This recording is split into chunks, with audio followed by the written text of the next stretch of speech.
In this session, I'm going to discuss about fill sequences. Filling can be used to create sequences. A sequence is an order or a pattern. We can use the filling function to continue the order that has been set. Sequences can, for example, be used on numbers and dates. So let's start with the learning how to count from 1 to 10. So first of all, in this image, it is 1 is copied to 10 rows. So how we change this number from 1 to 10 counting numbers? So first of all, I am selecting A1 cell and entering the number 1. So by clicking the fill button, fill icon is that plus shape icon.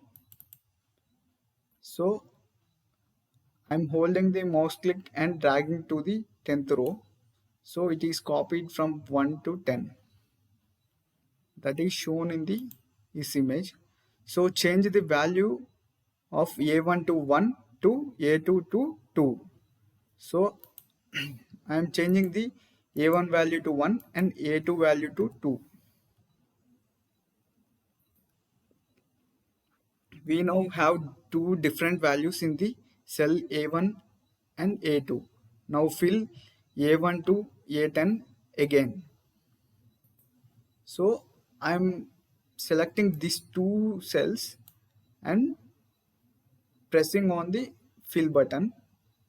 I'm clicking the fill button with the mouse double click. So it is automatically copied from 1 to 10 like this. You have now counted from 1 to 10. The fill understands the pattern typed in the cells and continues it for us. So did you got that point? So let's create another sequence. So now I am typing A1 to 2, A2 to 4. So I'm clicking A1 to 2. So just I am removing these all values and typing A1 to 2 value and A2 to 4 value.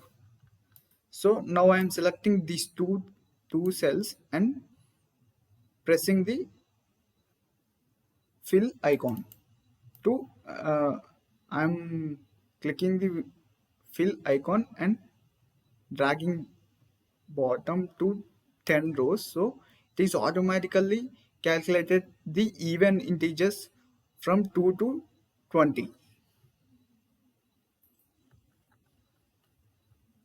See, now fill A1 to A10. So it is automatically copied from 2 to 20. It is the multiples of 2. It counts from 2 to 20 in the range A1 to A10. This is because we created an order with A1 is equal to 2, A2 is equal to 4. So then it fills in next cells A3 6, A4 8, A5 10 and so on. The fill function understands the patterns and helps us to continue. So this is how to fill the numbers in sequence. Thank you for watching this video.